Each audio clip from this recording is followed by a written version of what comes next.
kau mulai merasa.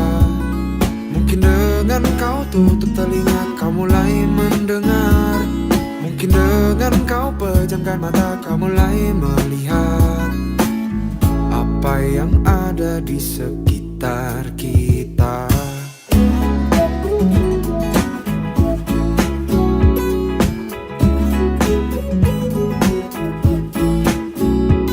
Coba dengarkan suara-suara yang berbicara.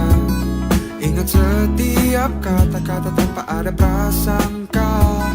Mungkin dengan jatuh terijak kau mulai bergerak ke tempat yang indah, yang indah, yang indah. Coba cari, jangan lari, masih ada hari. Ketahui tempat pasti untukmu berdiri, karena ada ruang bagimu yang mencari di tempat yang indah, yang indah, yang indah.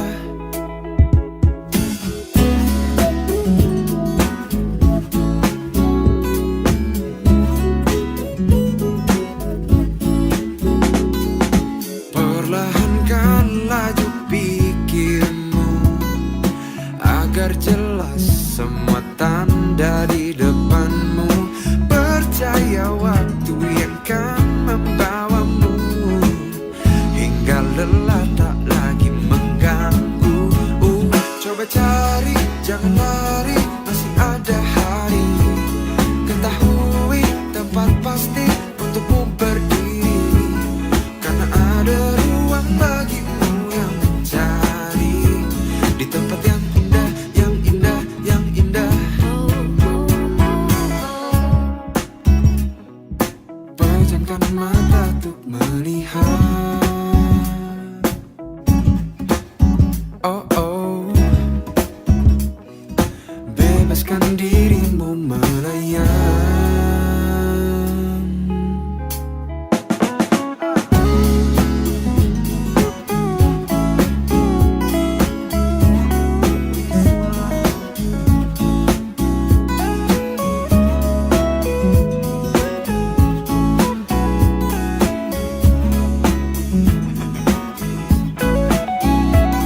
Coba cari, jangan lari, masih ada hari.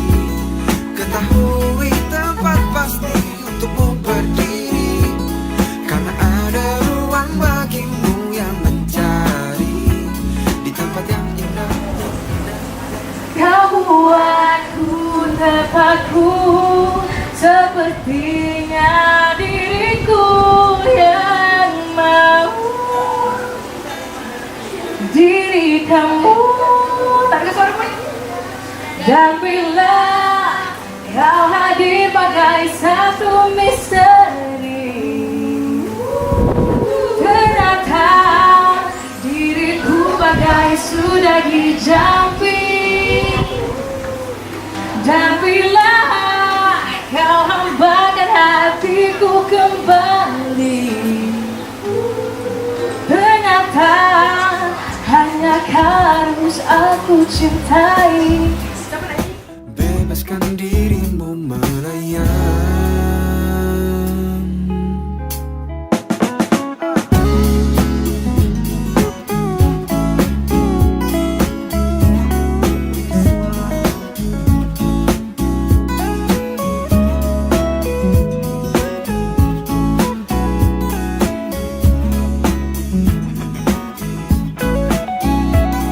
Coba cari, jangan lari, masih ada hari.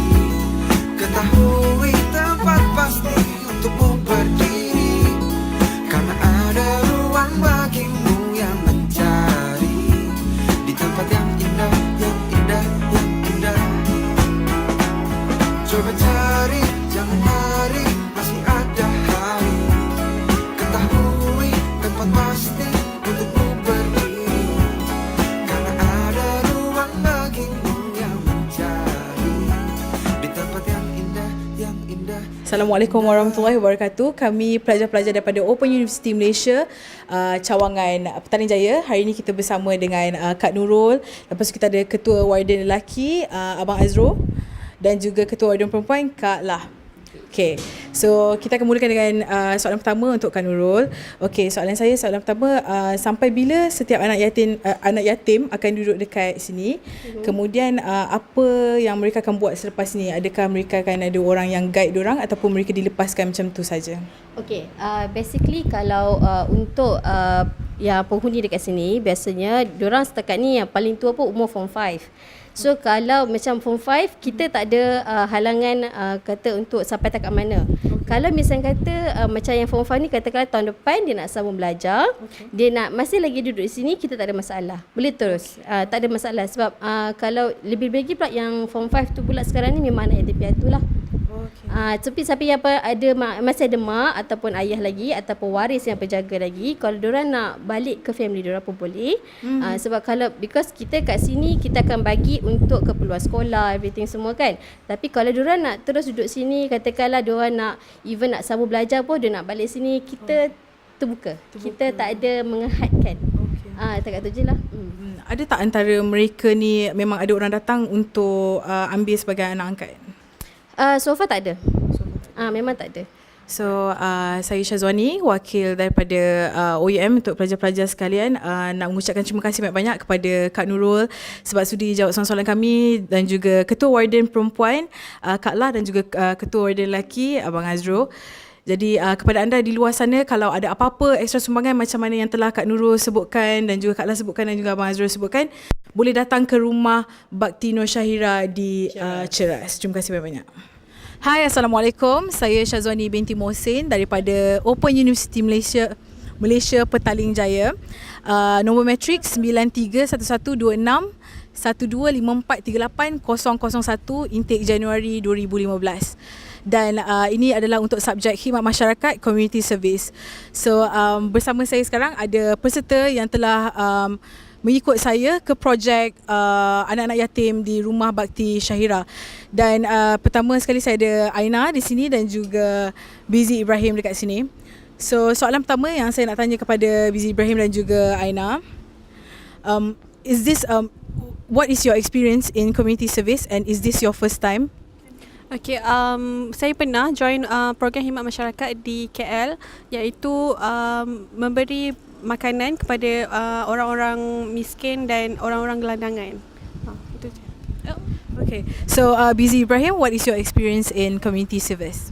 This is probably my third time participating in such event, but I would say that this is the most impactful in terms of interaction, and I learned a lot from the event. Okay.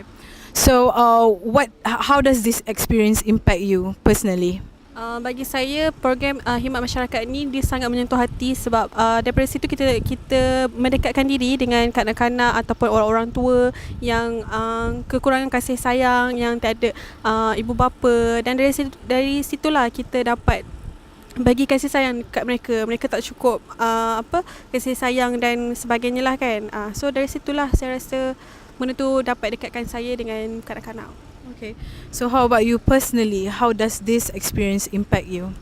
It's one of a kind of experience which is to some extent very eye-opening, because you are given even though it is the whole event happened in about 2 hours, but the things I learned about the reality of being inside the house it's sort of it's kind of a revelation about how harsh life can be, but at the same time, in terms of the positive impact that I'm getting from interacting with the kids and then talk to the supervisor and whatnot, it opens my eyes in terms of appreciating life as it is, and then it gives me sometimes to reflect on myself and makes me a better person. Okay. So a bonus question. If you yourself you have to create a project by yourself, would you do it, and where is the next place besides an orphanage? Okay, saya akan buat untuk masa akan datang lah. Saya akan buat mungkin bagi mengajar pelajaran secara percuma untuk kanak-kanak yang tak berkemampuan, tuition dan sebagainya kan. Jadi saya akan buat perkara seperti itulah, aktiviti macam tu. Okay, so Bizi Ibrahim, how about you? If you have the chance to create your own project, where or what is your next community service project? What a big question means to start with, but I would say I don't think that far, but if I can, with the amount of time that I'm having like at this moment, I would love to like continue doing what we do here, and then try to like explore and expand more on the social interaction with the kids, just to get to know like a little better in terms of what are they like experiencing on daily basis, what are the expectation that they want to like foresee for their future, and then probably just give them the time, attention, and probably affection, so that they can feel that they are a part of society. Will you venture in a different type of house, let's say old folks house and everything, Means to be honest, I have no plan on doing those, but I think as for now I would love to like spend more of my time with the kids. Okay. All right. Thank you so much. We had so much fun doing this activity for our community service subject. Thank you so much. See you guys later. Ketahui tempat pasti